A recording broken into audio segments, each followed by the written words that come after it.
He is the man in India you absolutely do not want to mess with. The one who once single-handedly defeated 300 men. Because he had crossed the local toughest gang, the big boss came to apologize in person. Yet the boss was clearly unhappy with his attitude. The eldest brother quickly explained that his younger brother hadn't done it on purpose. Martin threw down a pen and paper, demanding he write an apology letter.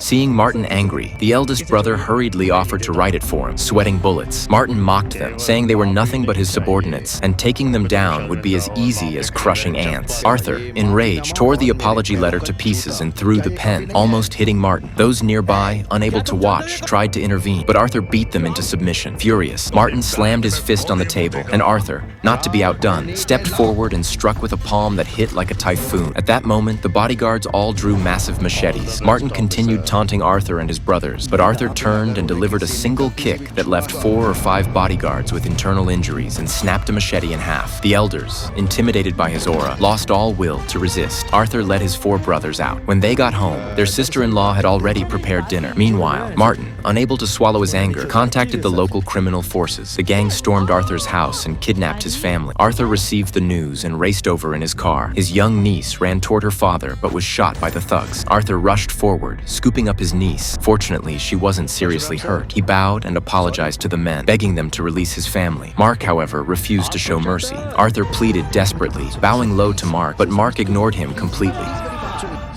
Arthur then threw a punch, which exploded like a bomb, knocking dozens to the ground. Protecting his family, he smashed a brick into a man's face. At that moment, the Meteor Hammer Squad arrived. Arthur lunged forward in a single step, using his shoulder to knock dozens more aside, grabbed an iron hammer and thrust it at a man's neck, killing him instantly. It was a battle of 1 man against 1,000. Arthur moved like a war god, with limitless strength and invincibility. Suddenly, they were surrounded by armed forces. A man in yellow stepped forward, the highest-ranking commander in the region. He had noticed Arthur's godlike power and wanted him and his brothers to serve the nation. They were tasked with confronting rebel forces to protect the country. Arthur and his brothers eagerly agreed, but as soon as they arrived at the battlefield, the eldest brother was captured by the rebels. He ran desperately, prepared to die in defense of the nation, while bullets rained down like a storm. The other 3 brothers chased on horseback, and the eldest cried out to Arthur for help.